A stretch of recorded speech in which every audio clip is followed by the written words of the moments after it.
आपने कुमारी पूजन सुना, कैसे करना है। देवी के भोग, देवी को भोग कैसे लगाते हैं। परामा शक्ति कल जिनके यहाँ अवतार लेने वाली है, उस हिमाचल को माँ भगवती ने स्वयं बताया है कि क्या क्या भोग लगना चाहिए। आप घर में खाना बनाते हैं, थाली में एक ही कटोरी होती है, कई होती है, बोलो कई होती है, तो फिर माँ की थाली में भी कई होनी चाहिए, बोलो ठीक है। थाली शुरू करें। सबसे पहले दिनों के भोग आए हैं। आज क्या दिन है, क्या वार है, कौन सा वार है? सोमवार। कथा के प्रारंभ में आज शिव स्तुति की, भगवान शिव को प्रसन्न किया। चंद्रवार है, सोमवार भगवान शंकर का वार है। जब सोमवार आए तो मां भगवती को दूध का भोग लगता है, गाय के दूध का। और मंगलवार को केले का भोग लगता है। बुधवार को मक्खन का भोग लगाना है। और जब गुरुवार आए तो बूरा चीनी का भोग। शुक्रवार को चीनी का भोग और शनिवार को गाय के घी का भोग लगाना है। और रविवार एतवार को खीर का भोग लगाना है। ये 7 दिनों के 7 भोग हो गए, एक कटोरी तैयार हो गई। अब महीनों के भोग हैं। साल का प्रारंभ होता है चैत्र महीने से। जब चैत्र का महीना है तो मां भगवती को पीठे का भोग लगाना है। किसका? पीठे का। और वैशाख में गुड़ का भोग लगाना है। चैत में पीठे का और वैशाख में गुड़ का। और जेठ महीने में शहद का भोग लगाना है। आषाढ़ मास आए, हाड़ मास, तो उसमें महुए का भोग लगता है। इधर तो महुआ होता नहीं है, लेकिन मध्य प्रदेश में, यूपी बिहार में महुए के बहुत पेड़ मिलते हैं। श्रावण आए तो दही का भोग लगाना है। श्रावण में दही का और भादों के मास में चीनी का भोग लगता है। अश्विन मास आए जिसमें मां का अवतार हुआ है तो खीर का भोग लगाना है। और कार्तिक महीने में दूध का भोग लगाना है। और मार्गशीर्ष मास आए तो वो वस्तु जो अभी अभी जो आपका व्रत गया उसमें सबने खरीदी होगी, फेनिया, फेनियों का भोग लगाना है। मगर मास में, मार्गशीर्ष में फेनियों का भोग। पोष आए तो मोदक का भोग लगाना है। और माघ में गाय के घी का भोग। और फागुन में नारियल का भोग। ये 12 महीनों के 12 भोग हो गए। दूसरी कटोरी तैयार हो गए। अब तिथियों के भोग आए हैं। थाली में तीसरी कटोरी लगाती है मां भगवती को भोग लगाने के लिए। जब पहली तिथि आए, प्रतिपदा हो, प्रतिपदा को मां भगवती को गाय के घी का भोग लगता है। जो हर प्रतिपदा को पहली तारीख को मां भगवती को गाय के घी का भोग लगाता है वो कभी रोगी नहीं होता। जिसके यहाँ रोग बहुत रहता हो, बीमारी बहुत रहती हो, वह हर प्रतिपदा को पहली तिथि को मां भगवती को गाय के घी का भोग लगाना शुरू कर दे, रोग भाग जाएंगे। जब द्वितीया तिथि आए, दूज आए, जो लंबी आयु चाहते हैं, आजकल हर व्यक्ति चाहता है दीर्घायु होना, कोई मरना नहीं चाहता। जो दीर्घायु चाहते हैं वो हर द्वितीया को मां भगवती को चीनी का भोग लगाए, मां उनको लंबी आयु दे देगी। जो बहुत दुखी रहता है, दुखों से निवारण पाना चाहता है, वो हर तृतीया तिथि को जब तीज आए तो गाय के दूध का भोग लगाए, उसके दुखों का निवारण हो जाएगा। बड़े आसान, हर व्यक्ति ले सकता है, ऐसे भोग बताए गए। दुखों से निवारण पाना है तो हर तृतीया तिथि को दूध का भोग। कोई भी कार्य शुरू करते हैं उसमें रुकावट आ जाती है, विघ्न पड़ते हैं। और हमारे यहाँ तो लिखा है शास्त्र में, श्रेयांसी बहुविघ्नानि जब कोई हम अच्छा कार्य करने लगते हैं तो उसमें विघ्न ज्यादा ही आते हैं। लोग मेरे से पूछा करते हैं स्वामी जी ऐसा क्यों होता है? हम कहा करते हैं कि जब अच्छा कार्य करने लगो तो उसमें विघ्नों के दो कारण हैं। पहला कारण, उसको उसी समय कर दो। अच्छा कार्य दशरथ के मन में आया कि राम का राज्य अभिषेक कर दूं, कब करूं? पूछा तो वशिष्ठ जी ने कहा अभी कर दो। और चले गए पूछने किसके पास?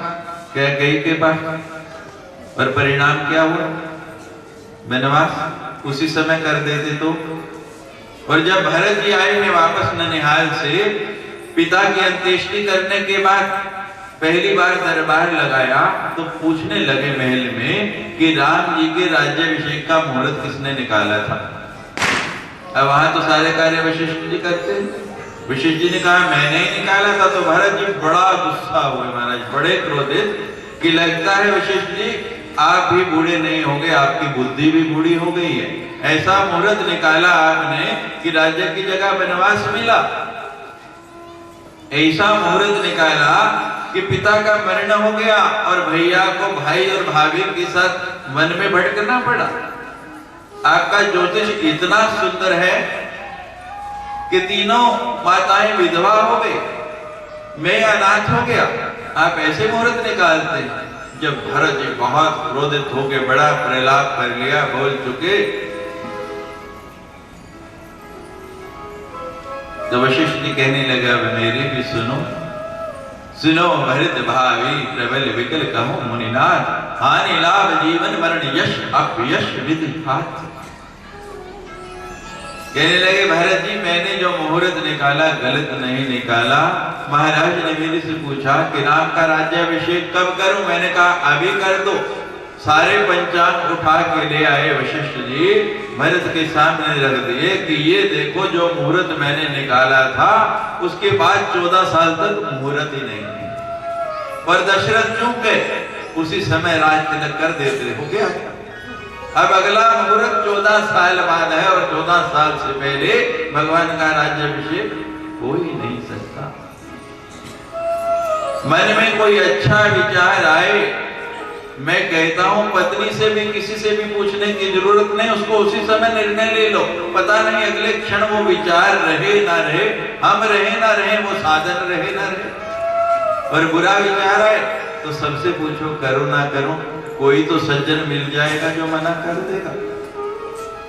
दूसरा कारण, आप बाजार से 10 रुपए की सब्जी भी खरीदते हैं तो उसको उठा उठा के रखते हैं, देखते हैं कि नहीं? बोलो, देखते हैं। पर भगवान जो है आप कोई कार्य करने जा रहे, जरा भी परीक्षण नहीं करे कि आपका निश्चय कितना दृढ़ है, आपकी वृत्ति कितनी अच्छी है, आपका कितना भाव है, तो भगवान विघ्न देता है। लेकिन जब आप दृढ़ निश्चय हो जाए तो सफलता निश्चित रूप से आपको मिलती ही मिलती है, इसमें कोई शक नहीं। तो जिनके कार्य में विघ्न बहुत आते हैं, रुकावटें बहुत आती हैं, हर चतुर्थी तिथि को मां भगवती को मालपुए का भोग लगाओ।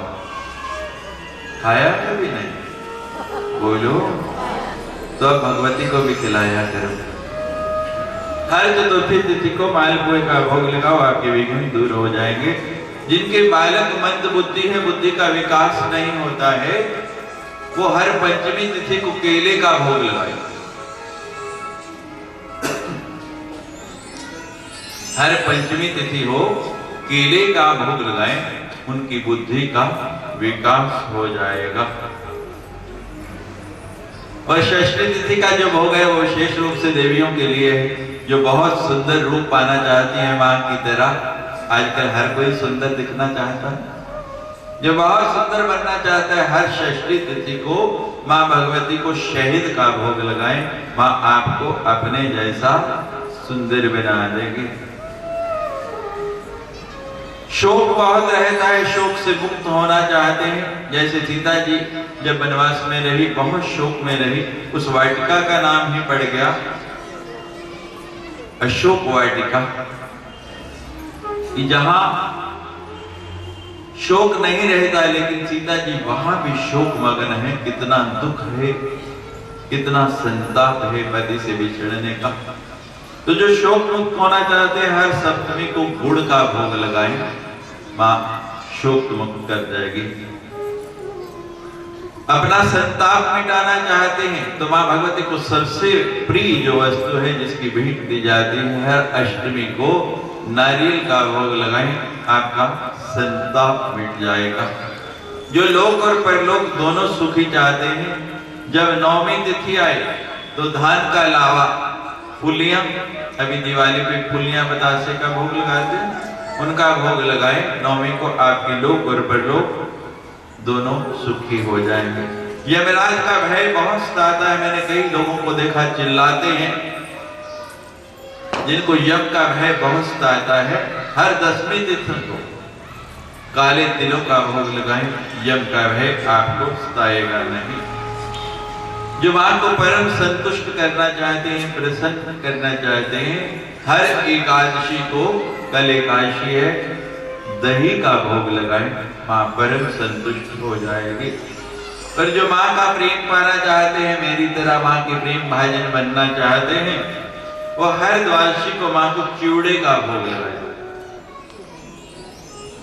खाया चिवड़े का भोग हर द्वादशी को मां के प्रेम भाजन बनना चाहते हैं। जिनके यहाँ संतान नहीं होती किसी कारण, मां ने कृपा नहीं की, मैंने बताया था, धनहीन को धन, संतानहीन को संतान, बुद्धिहीन को बुद्धि, बलहीन को बल, मां सब कुछ देती है। जिनके यहाँ संतान का अभाव है, हर त्रयोदशी तिथि को जब 13 साए चने का भोग लगाए, मां चाहेगी तो संतान हो जाएगी। हमारे किसी कथा में कोई देवी जी ऐसे ही सुन रहे थे और उन्होंने उसी दिन से नियम बना लिया, हर त्रयोदशी को मां को चने का भोग लगाते रहे। 2 साल के बाद मुझे फोन आया, मैं कहीं कथा ही कर रहा था और सूचना आई कि मां भगवती ने कृपा कर दी, मां प्रसन्न हो गई। और बहुत से लोगों ने तो अपने अन्नपूर्णा में, रसोई घरों में ये चार्ट लगा लिए हैं, कुछ ना कुछ तो रोज बनाना है, तो इसके अनुकूल ही बनाते हैं। और कई तो ऐसे हैं, कई बार क्या हो जाता है कि प्रमाद में मैं कुछ गलत बोल गया तो वहीं पब्लिक से उठ के मुझे कहते हैं, नहीं स्वामी जी इस दिन ये नहीं, ये हो गया है, हम इतने समय से लगा रहे हैं। तो जो संतान चाहते हैं, हर त्रयोदशी को चने का भोग लगाएं। शिव और शक्ति दोनों को जो प्रसन्न करना चाहते हैं, वो हर चतुर्दशी को सत्तू का भोग लगाएं। आजकल तो जमाना बदल गया, कोल्ड ड्रिंक और पता नहीं क्या क्या आ गए। गर्मियों के दिनों में थोड़ा सा सत्तू घोल के पियो तो विश्व का कोई भी शीतल पेय ऐसा नहीं है जो उतनी ठंडक दे पाए, उतना आनंद दे पाए। जो को पीस के सत्तू बनाया जाता है, तो चतुर्दशी को सत्तू का भोग लगाना है। और पूर्णिमा हो या अमावस्या, 15वीं तिथि को खीर का भोग लगाना है। जो जन्मेजय की तरह जो ये कथा अपने पितरों के उद्धार के लिए करा रहे हैं, अपने पितरों का उद्धार करना चाहते हैं, वो हर पूर्णिमा या अमावस्या को खीर का भोग लगाएं। कितनी कटोरियां हो गई? 3। इसके बाद 27 नक्षत्रों के भोग आए हैं, जो लगाना चाहे, नहीं तो 3 ही बहुत है। गोघृत, तिल, चीनी, दही, दूध, मलाई, लस्सी, लड्डू, फेणी, घृतमंड, कसार, पापड़, घेवर, पकौड़ी, कोकरस, चना, शहद, चूरमा, गुड़, चिवड़ा, दाख, खजूर, चारक, पुआ, मक्खन और बेसन के लड्डू, ये जो है 27 नक्षत्रों के भोग हैं। उसके बाद ड्राई फ्रूट आ गया है, काजू, बादाम, किशमिश, पिस्ता, चिलगोजा, छुआरा, खुरमानी, अखरोट, कोई भी ड्राई फ्रूट आप भोग में रख सकते हैं। उसके बाद फल आ गए, कोई भी फल मां भगवती को आप अर्पण कर सकते हैं, कोई भी चढ़ा सकते हैं। उदयपुर में किसी को फल खाने का शौक है? हाथ खड़ा कर। जिसको फल सबसे बहुत, जैकेट वाले भाई साहब आ जाओ जरा मेरे पास। और किसको है भाई इधर से फल खाने का? आजा गुड़िया, तू भी आ जा। और कोई? आप भी आ जाओ माता। पुरुषों में कोई? आपका भी है? आ जाओ बेटे आप। लो भाई, पहले आप सुनाइए मुझे, कितने फलों के नाम आते हैं, कितने फल खाए आपने? माइक लीजिए स्वामी जी, आप गिनना जरा कितने।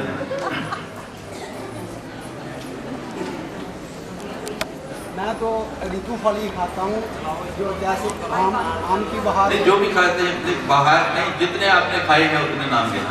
अच्छा, आम, माइक ऑन कर दीजिए सबने। आम, केला, पपीता, आड़ू और मैं चलो हो गया, बस आप बनाइए।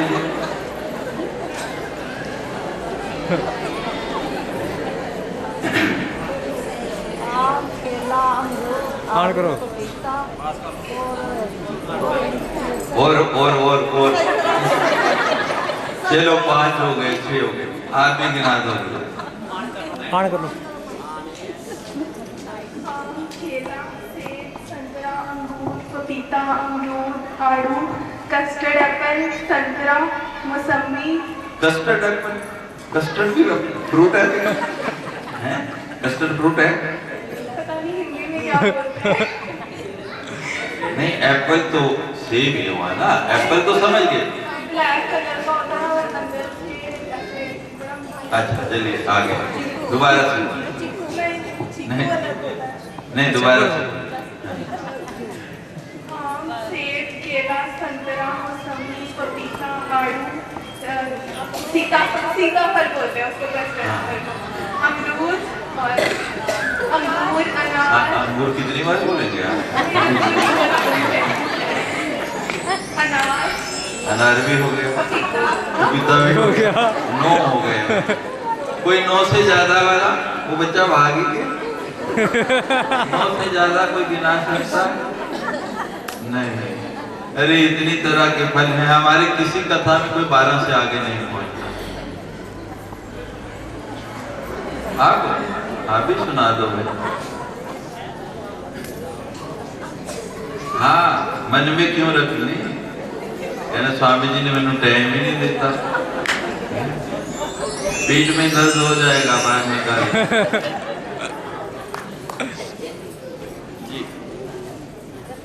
केला, संतरा, ऊपर बस।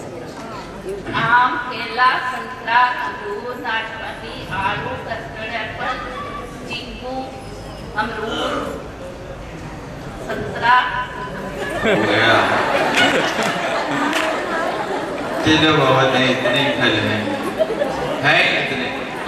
केला, जामुन, आम, संतरा, अनानास, रस भरी, नाशपाती, अमरूद, आड़ू, खरबूजा, तरबूज, अनार, बेर, आंवला, चीकू, अंगूर, सेब, पपीता, अंजीर, सीताफल, चेरी, आलू बुखारा, खजूर, नारंगी, लीची, आलू काट, मौसमी। ये भारत के फल हैं, बाहर के कहो तो वो भी गिना देता हूँ विदेशों में। तो बड़ी सुंदर माँ की तैयार करके भोग लगाना है। आज से नियम बना लो, हमारी पुस्तकें बाहर उपलब्ध हैं, ऐसे आपको याद नहीं रहेगा, उनमें लिखा है। रोज कुछ ना कुछ बनाना है, इस तरह से लगाओगे तो माँ भी प्रसन्न और आप भी प्रसन्न। और सबसे बड़ी बात पहले भी आपको बताई कि भगवान तो कुछ नहीं खाते। पत्रम पुष्पम फलम तोयम यो में भक्ति प्रयच्छति। पत्र, पुष्प, फल और जल, ये तो आप अर्पण करते हैं, लेकिन इसके बाद भी कहा है कि यो में भक्ति प्रयच्छति। भगवान ने कहा कि ये नहीं, पहली 4 मुझे नहीं चाहिए, मुझे क्या चाहिए? आपकी भक्ति, आपकी भावना। भक्ति से आप कुछ भी देंगे तो भगवान स्वीकार कर लेते हैं, और भक्ति के बिना कुछ भी दो। उदाहरण आपके सामने है, दुर्योधन का स्वीकार नहीं किया और विदुर के यहाँ क्या खाया जाके? छिलके। भिल्ली के यहाँ जाके क्या खाया? और गुरु नानक देव जी ने पंजाब में जाके गरीब की रोटी खाई, अमीर को मना कर दिया, और दोनों रोटियों को जब निचोड़ा उसमें दूध और उसमें।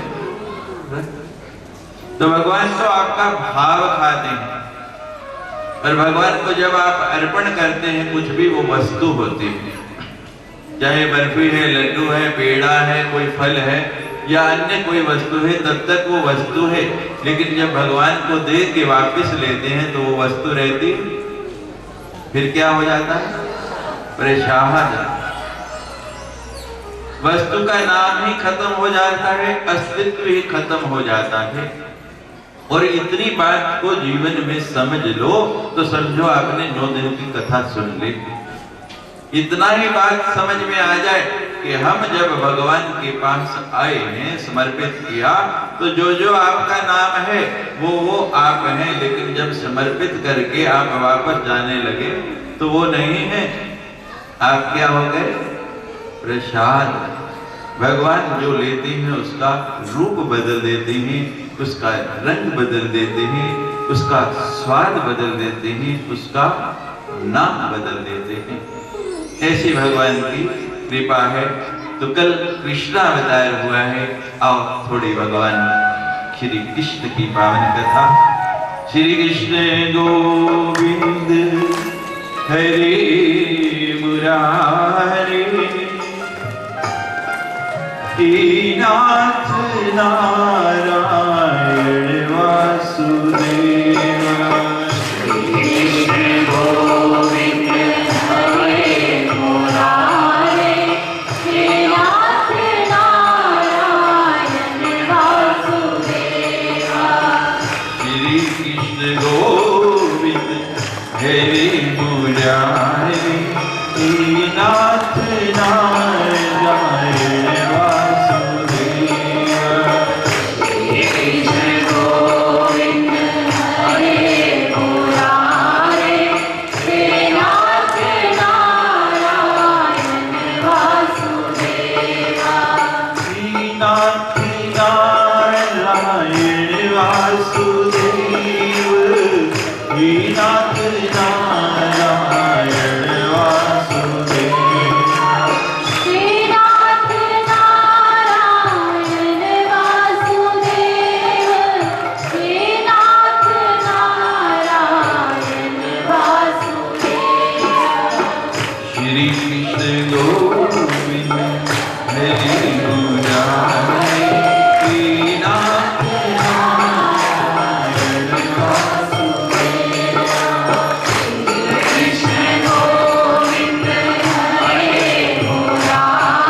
आनंद हो रहा है जैसे कल आपने मनाया। उधर जेल में मथुरा में प्रातः काल पहरेदारों ने सूचना दी कि वसुदेव जी के यहाँ 8वीं संतान हुई। वसुदेव उसको लेके गए, कंस ने हाथ में लिया, बालक नहीं बालिका। आकाशवाणी तो हुई थी 8वें पुत्र के द्वारा मृत्यु हो गई, लेकिन ये 8वीं तो बालिका हो गई। हाथ में लिया और पहले 6 बच्चों को जैसे पटका, उसको उठा के पटकने लगा तो हाथ से निकल गई। कंस तेरे मारने वाला तो कब से निकल गया। अब समय की गिनती करते। कंस ने अपने सब सेवकों को आज्ञा दी कि जितने नवजात बच्चे पैदा हुए हैं सबको मार डालो। पूतना को भेज दिया।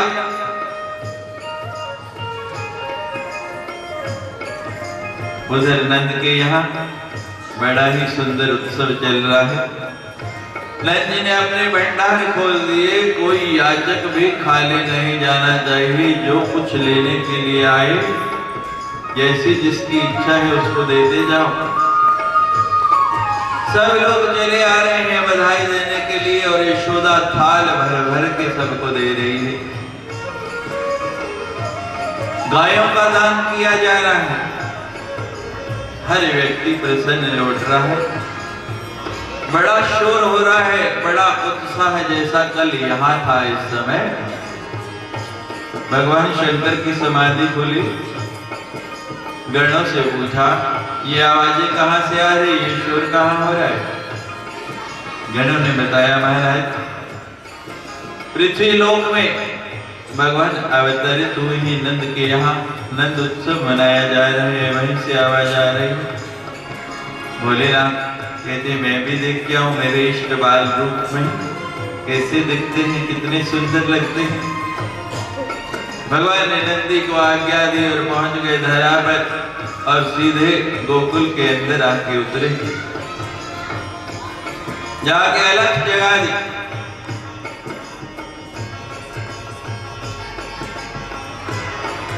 आवाज लगाई।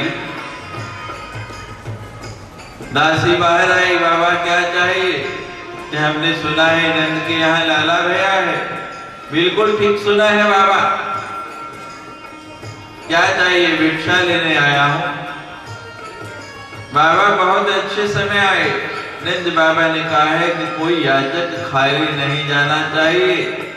मैं अभी आई, अंदर गई, थाल भर के लाई, साथ में गौओं की पूरी भोज। बाबा जितनी गाय चाहिए ले लो और ये लो, आज के बाद कहीं भिक्षा नहीं मांगनी पड़े।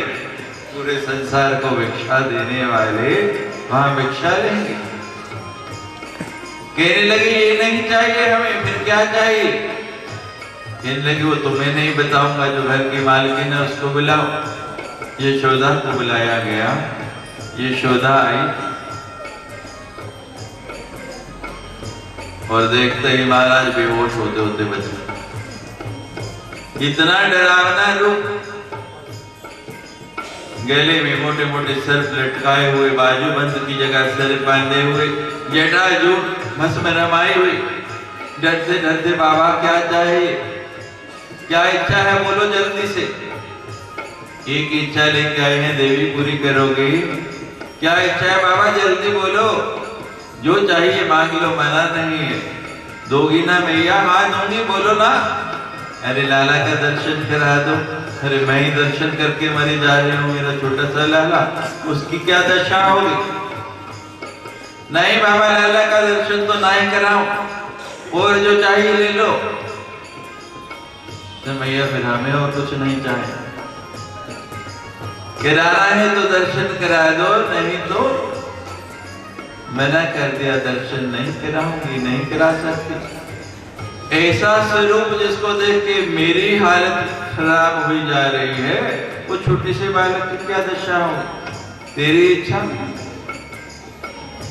हमारा क्या है? हम तो रमते जोगी हैं। किसी ने दिया उसका भी भला और नहीं दिया उसका भी भला।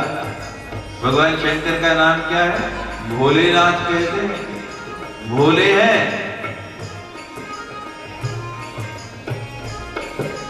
और भगवान शंकर यही कहते हैं, जो दे उसका भला और ना दे उसका भला। भगवान ने संदेश दे दिया जगत में कि जीवन में भला करना सीखो। अगर जीवन में कुछ पाना है, कुछ लेने की इच्छा है, तो एक ही काम अपना लो, एक ही सूत्र है, क्या? भला, सबका भला। और भला का उल्टा क्या होता है? बोलो, अगर लाभ चाहते हो तो भला करना शुरू कर दो, अभी भी समय नहीं बिगड़ा। अगर लाभ चाहते हो तो भला शुरू कर दो, लाभ ही लाभ हो जाएगा।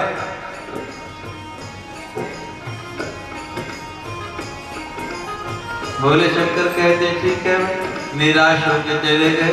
और जैसे ही निकले लाला ने जो रोना शुरू किया, जो रोना शुरू किया, चुप ही नहीं होता।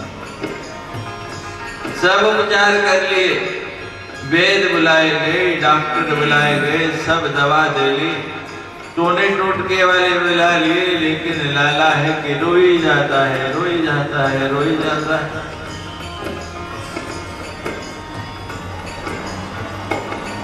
मिर्चें जलाई, धूनी दे दी।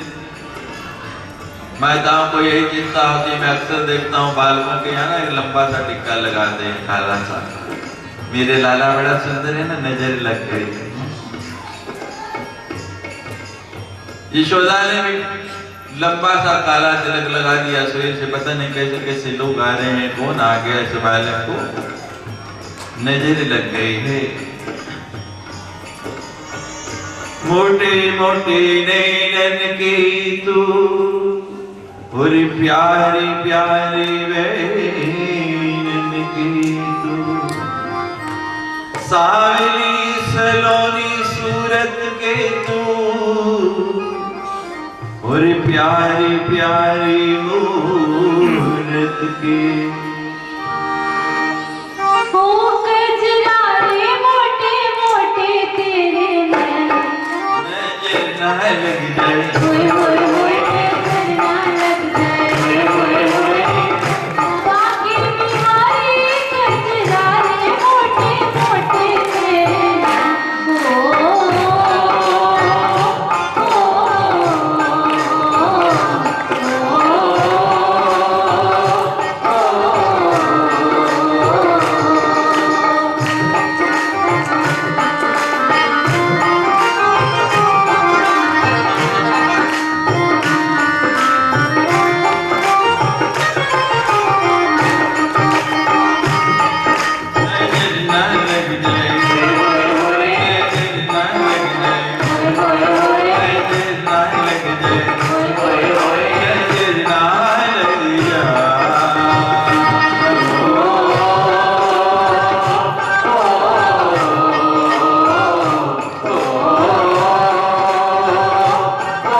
जिस बाबा कहने लगे यशोदा कहीं कोई याचक निराश तो नहीं गया? कहने लगे नहीं महाराज, सबको सब कुछ दे रहे हैं, कोई निराश नहीं जा रहा। फिर सोच ले यशोदा, विचार किया, कहने लगे हाँ महाराज, एक नंग धड़ंग बाबा आया था, सिर पे जटाजूट, गले में सर्पों की माला, और ऐसा रूप देख के मैं ही बेहोश हो गई। और मैं तो दे रही थी, वो ले नहीं रहा था। क्यों नहीं ले रहा था? कह रहा था लाला का दर्शन करा दो, तो करा देना था ना, संतों का आशीर्वाद तो लेना चाहिए। और ये यशोदा का ही दिया हुआ प्रसाद है दुनिया को। आजकल भी माएँ पता क्या कहती हैं, मैं बड़ा हैरान होता हूँ, घर में जा सोचा नहीं थे पापा आ जाएगा। बताओ क्या संस्कार डाल रहे आप बच्चों में। अरे संत आएगा तो आशीर्वाद दे के जाएगा। बोलते हैं देखो अपने कृत्यों पे अपने आप असर करते हैं ना ये काम, क्या संस्कार देंगे उसमें? संत क्या ले जाएगा बच्चे का? वो क्यों नजर लगाएगा? उसने क्या लेना उससे? वो तो आशीर्वाद दे के जाएगा। कितना भय दिखाते हैं उसको, वो जीवन भर जाएगा ही नहीं। आप लाना भी चाहेंगे ना, कदम ना, माँ तू ही सिखाया थे, बापे को नहीं जाना। बच्चों में अच्छे संस्कार डालो, उन्हें संस्कारित बनाओ। कितनी देर हो गई? थोड़ी ही देर हुई है तो बाबा जी गए ढूंढते ढूंढते, देखते हैं भोलेनाथ एक पेड़ के नीचे समाधि लगा के बैठे। प्रणाम किया महाराज, गलती हो गई, चलिए मैं दर्शन कराता हूँ। लाए बाबा ने दर्शन किया, जैसे ही गोद में आए बालक एकदम चुप हो गया। बड़ी सुंदर सुंदर लीलाएं, मेरा तो मन नहीं करता छोड़ने को। एक एक लीला संक्षेप में भी सुनाओ तो भी 9-10 बज जाएंगे। उदनावत की, शक्टासुर की, तृणाव्रत की, यमल अर्जुन की, कौन कौन सी छोड़ो, कौन कौन सी सुनाओ। समय जो है घड़ी, मैंने कहा ना उधमपुर की घड़ियां तेज चलती हैं। चलो एक लीला सुना देती हैं। सबसे सुंदर लीला है भगवान की माखन चोरी। बाकी फिर कभी अवसर मिलेगा, लंबा समय रखेंगे। तो बड़ी सुंदर माखन चोरी की लीला है भगवान की। जो गोपियां समझदार थी, जब भगवान उनके यहाँ माखन चोरी करते थे तो वो कहते थे कि भगवान माखन नहीं, हमारा चित्त चुराती हैं, हमारे हृदय में बस जाते हैं, हमें प्रेम देते हैं। और जिनको बोध नहीं था, जो मूर्ख थी, वो शिकायत करते थे। तो भगवान ने एक अपनी मंडली बना ली और उसका नाम रख दिया चौर्य मंडली, और कहा माखन चोरी। अब महाराज एक दिन भगवान अपने साथियों के साथ गए एक गोपी के यहाँ चोरी करने, और उसका नाम था प्रभावती। क्या नाम था? जोर से बोलो, याद रखना, भूलने जाना। उसका नाम था प्रभावती। और जैसे ही चोरी की, प्रभावती एकदम घर में आ गई, बाकी ग्वाल बाल भाग गए और भगवान रंगे हाथों पकड़े गए। हाथों पे माखन लगा, मुख पे माखन लगा। गोपी कहती है, यशोदा कहती है, मेरा लाला चोरी नहीं करता। आज बताऊंगी, आज रंगे हाथों पकड़ लिया है, मेरा नाम भी है प्रभावती, आज बता दूंगी। महाराज लाला को लिया साथ, बाजू पकड़ी और घसीटते हुए लेके जा रही है कि जाके आज यशोदा को दिखा देना है। अब महाराज घसीटते घसीटते ले जा रही, और भगवान कहते हैं आज तो बड़ी मार पड़ेगी, आज पकड़े गए, आज बचने का कोई रास्ता नहीं, क्या करें?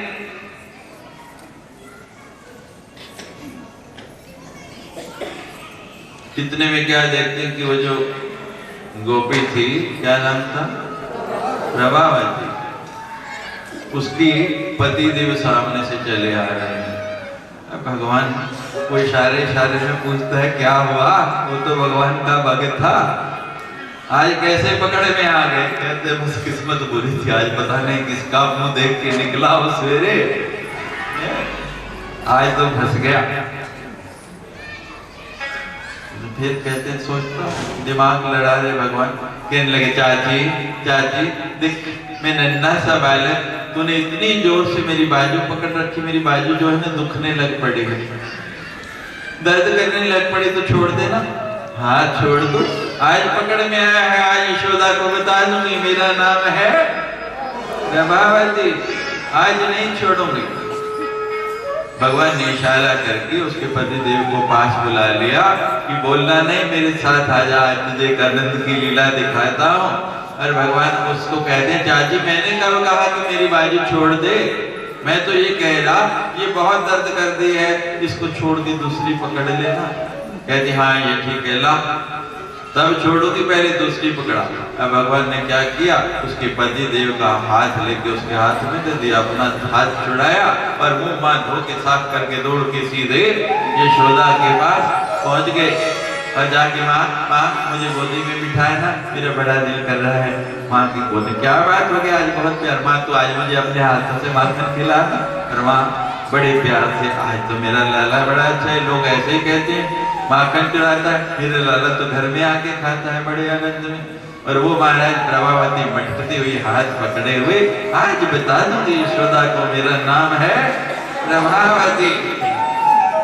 और चली जा रही है माँ, और घर वाला भी मुस्कुराता हुआ साथ चला जा रहा है।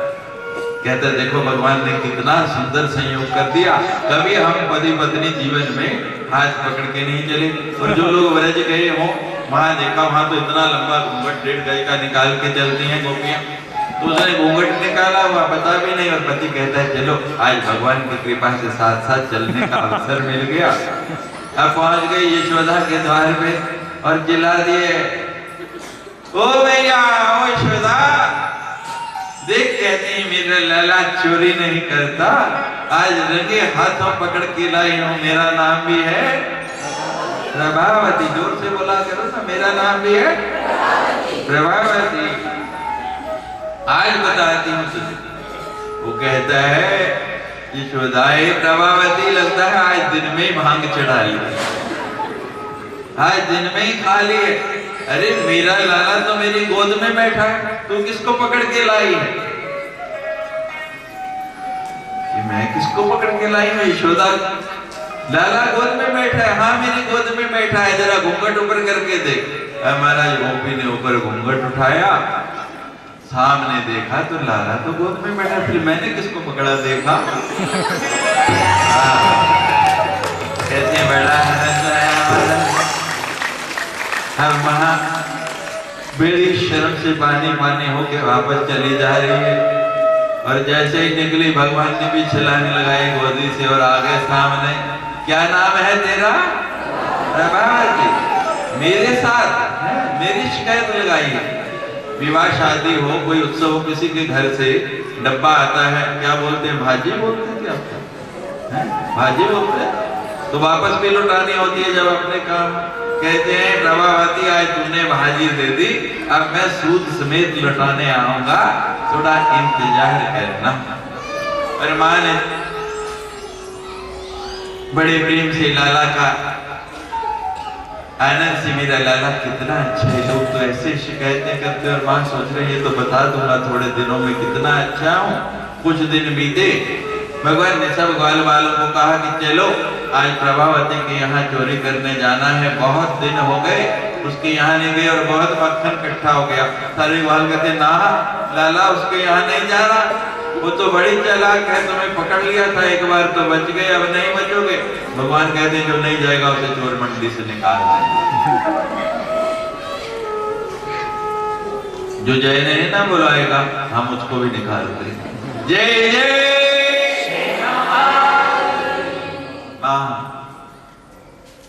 तो भगवान ने सबको साथ लिया। महाराज यमुना पे जल भरने गई है प्रभावती, सब ग्वाल वालों को लेके अंदर पहुंचे, माखन उतारा, खूब माखन खाया। इतने दिनों का जमा हुआ ढेर लगा था, खा खा के सारे थक गए, लेकिन माखन खत्म नहीं हुआ, बहुत माखन बचा हुआ भी।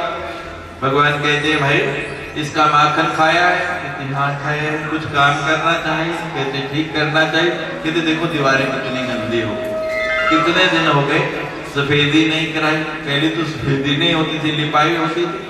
कि लिपाई नहीं हुई है, इसकी लिपाई करते हैं। खाया है तो कुछ काम भी करना चाहिए। ठीक है, सब ग्वाल वालों को साथ लिया भगवान ने और महाराज माखन ले लेके जो दीवारों पर लीपने लगे, बिल्कुल ऐसा एशियन का इमल्शन कर दिया, दीवारें चमकने लग पड़ी, अपना बिंब दिखने लग पड़ा। मक्खन फिर भी बच गया। भगवान कहते हैं अब भाई थोड़ा काम और करो। पहले नीचे लीपन होता था गोबर का, देखो नीचे भी गंदा है? और आज जो है गोबर से नहीं माखन से लिपाई करते हैं। भगवान ने लगाया ग्वाल वालों को साथ और मजे से खूब लिपाई कर दी, चारों तरफ है चमका दिया। ग्वाल बाल थक गया, भगवान बस अब जाए। कहते नहीं, असली काम तो अब शुरू होना है। अब भगवान ने कहा क्या करें, बाहर निकलो, वैसे ही कुंडा बंद कर दो दरवाजे का और इधर उधर सब छुप जाओ। अब आनंद उत्सव शुरू होगा। कल आपने मनाया, आज हम मनाएंगे। बोलिए बांके बिहारी लाल की जय। तुम्हारा सबको छिपा दिया। और वो क्या नाम था गोपी का? क्या? प्रभावती। तुम्हारा मटमटी चटपटी सिर पे 3 एक के ऊपर एक पानी की गागरें भरी हुई और चलती आ रही है। मेरे घर वो कभी नहीं आएगा, इधर का तो रुख भी नहीं करेगा, क्योंकि मेरा नाम है। यहाँ नहीं आएगा। और महाराज घर के पास पहुंच के जैसे ही कुंडा खोलने लगी, भगवान एक पेड़ पे चढ़े हुए, हाथ में गुलेल ली हुई, एक पत्थर मारा, एक मटकी तोड़ी, दूसरा पत्थर मारा, दूसरी मटकी तोड़ी, तीसरा मारा, तीसरी मटकी तोड़ी, दरवाजा खुला, सारा पानी अंदर। फिर वो मेरा नाम है, यहाँ तो आएगा नहीं। किसने मारा बाद में देखती हूँ, पहले अंदर देख लो। महाराज एक पैर जैसे ही अंदर रखा, ऐसी फिसलती हुई गई, स्केटिंग करती हुई बिना स्केटर के। दूसरा पैर रखा, तादिन शुरू हो गए। कथाकली, भरतनाट्यम, कुचिपुड़ी, सारे के सारे नृत्य प्रारंभ हो गए। बड़ी मुश्किल से महाराज सरकती हाथ लगा के दीवार तक पहुंची कि दीवार का सहारा लेके खड़ी होंगी। अब जैसे ही दीवार को पकड़ के खड़ी होंगी, भगवान ने इशारा किया, ग्वाल वालों को सब लगे तालियां बजाने। आ रही है। कहते क्यों चाची, क्या नाम है? मेरा नाम है। देखो सब कह रही प्रभावती, यही है वो सारी यही वो सारी गोपियां हैं प्रभावती, अपने आप एक्सेप्ट कर रही है, सब अपने आप स्वीकार कर रही है, मेरा नाम है प्रभावती। भगवान कहते क्यों चाची, कैसी रही? आनंद आया? बोलो। तो बड़ी मनभावन, बड़ी हृदय को लुभाने वाली भगवान की लीला है। मेरा मन नहीं करता छोड़ने को, लेकिन क्या करूं, समय की प्रतिबद्धता इच्छा करता है। बड़ी सुंदर सुंदर लीलाएं हैं और बीच में बड़े बड़े सुंदर भजनों का हमने संकलन किया है। तो तुसी ही बड़ा थोड़ा रखो है। 3 घंटे में तो कुछ भी नहीं होता, कम से कम 4-5 घंटे। अगर भगवती ने कभी दोबारा अवसर दिया तो लंबा समय रखना, फिर विस्तार से आपको सुनाएंगे। उद्धव का प्रसंग है, भगवान की झूलों की लीला है, गोवर्धन की लीला है, बड़ी सुंदर सुंदर लीलाएं हैं। मन जो है ऐसे आनंद में भर जाता है। तो भगवान जो है अंत में मथुरा आते हैं, जिसके लिए उनका अवतार हुआ है। कंस ने वहां पर मुष्टिक और चारण को बुला के मल्ल युद्ध रखा है। भगवान उन दोनों मुष्टि और चारण का वध करके कहते हैं कि अब कंस मेरा जिसलिए अवतार हुआ है वो समय आ गया। भगवान कंस को भी मार डालते हैं धरा से, उस पापी अत्याचारी का भार हटता है, देवता पुष्प बरसाते हैं, जय जयकार करते हैं। बोलो जय जय राम, जय जय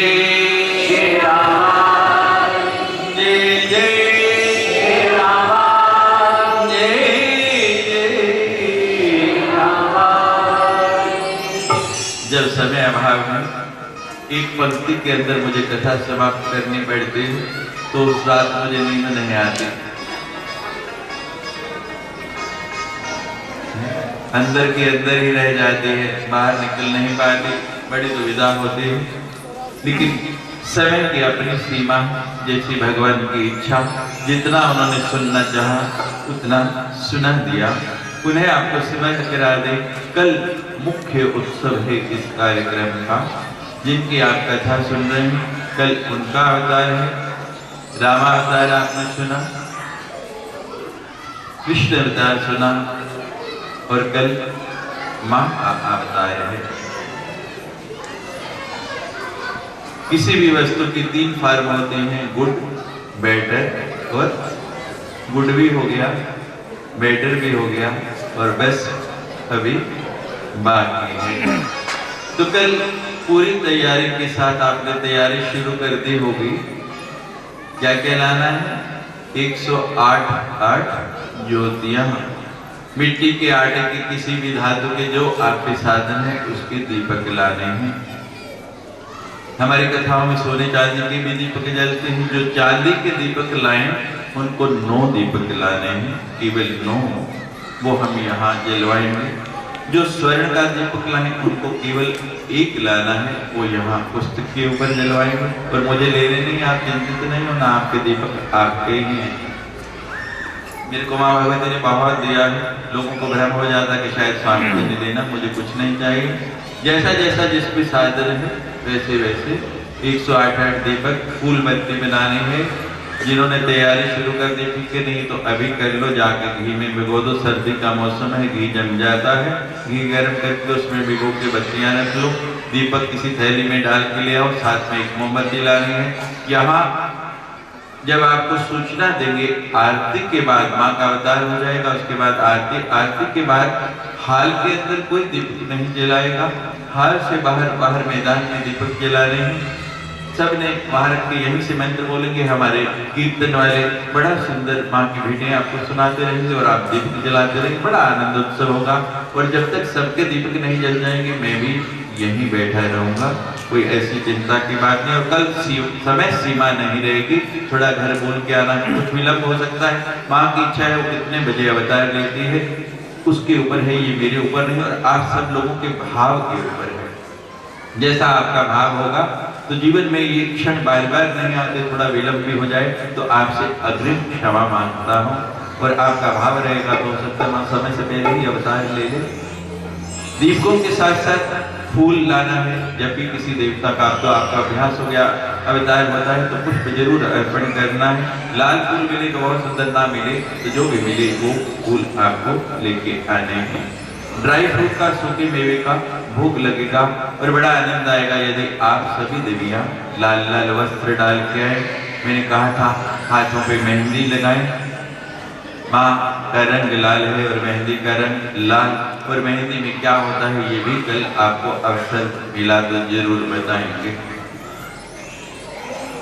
सभी परिवार को साथ लेकर बड़ा आनंद रहेगा। जैसे हमने कृष्ण अवतार से पहले कहा था कि अपने अपने पति देव को भी साथ लाएं। उनको भी पता लगना चाहिए कि आप कहाँ जाते हैं। और मैं दावे के साथ कहा करता हूँ कि आप एक बार लाएं, उसके बाद उनका मन अपने आप करेगा।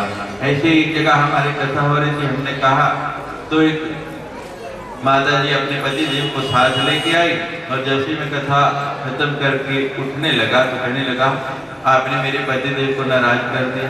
मैंने कहा मैं तो जानता ही नहीं, मैंने कैसे नाराज कर दिया? ये आप आज उनकी ओर इशारा कर करके बोल रहे थे बात। मैंने कहा मैं क्या बोल रहा था? कहने लगे वो रामचरित मानस की चुपाई। मैंने कहा कौन सी चुपाई?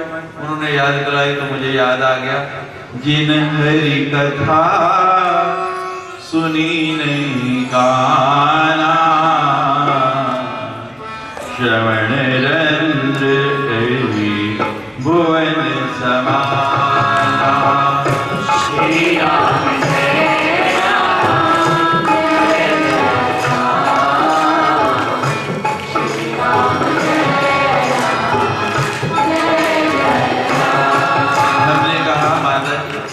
क्या बुराई में रामचरितमानस की बड़ी सुंदर छपाई है। तुलसीदास जी ने लिखा है कि जिन्होंने कानों के द्वारा भगवान की कथा नहीं सुनी, उनके कान जो है वो सर्प के बिल के समान है। इसमें क्या मैंने गलत कह दिया? कहते महाराज वैसे ही बोलो ना जैसे बोल रहे थे। मैंने कहा भाई वैसे ही बोल देता हूँ।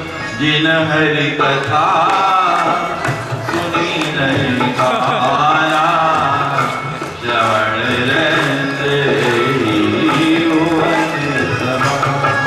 कहते यही तो गड़बड़ हो गई। मैंने कहा क्या गड़बड़ हो गई? कहते वो मेरे पति देव जो है ना वो काना है। और आप इशारा कर रहे थे बार बार उसकी तरफ।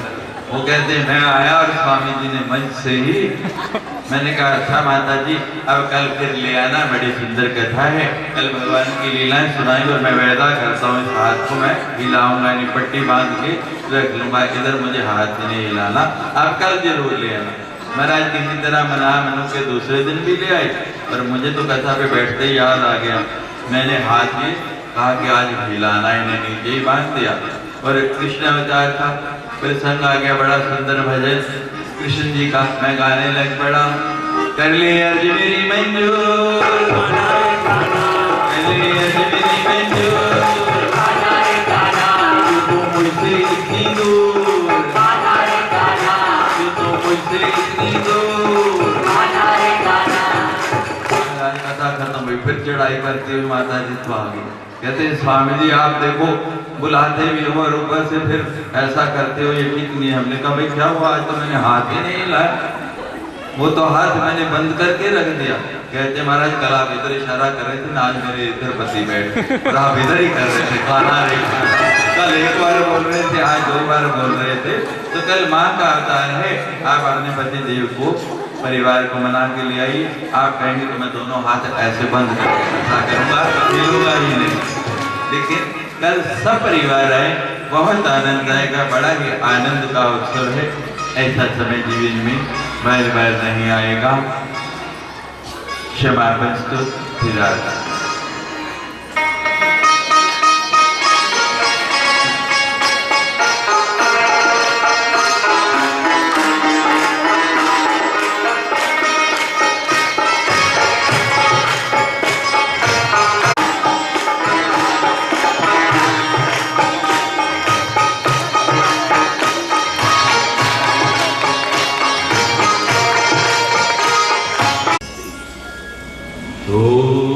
स्वस्ति श्री गणेशाय नमः। श्री सरस्वती नमः। श्री सद्गुरुवे नमः। शंकरं शंकराचार्यं केशवं बादरायणं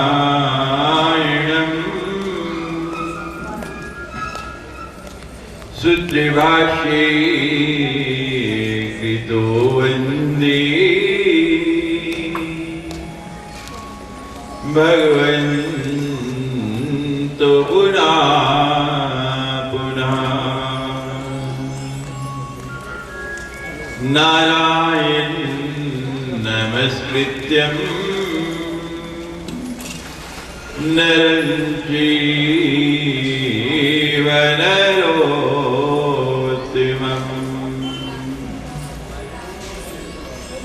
देवी सरस्वती व्यासं ततो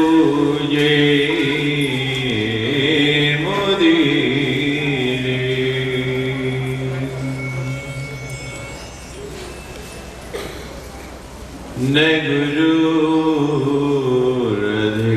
तत्त्वं न गुरुरधिकं तपेत्। तत्त्वं ज्ञानात् परं नास्ति, तस्मै श्री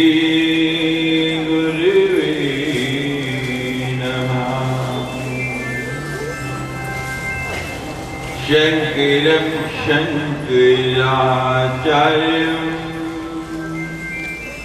केशवं बादरायणं सूत्रभाष्ये कृतो वन्दे भगवन्तो पुनः पुनः।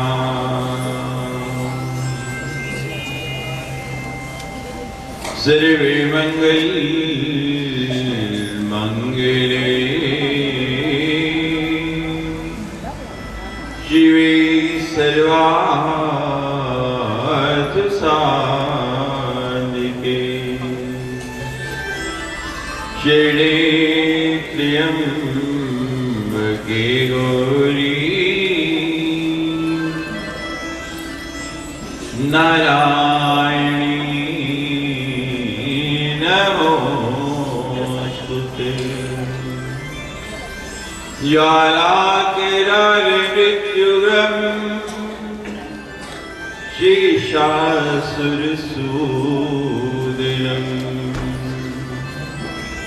त्रिशूलं पातु नो भीते भद्रकाली नमोस्तुते। सर्वस्वरूपे सर्वेशी सर्वशक्ति समन्विते मे विस्तारि नो देवी दुर्गे देवी नमोस्तुते।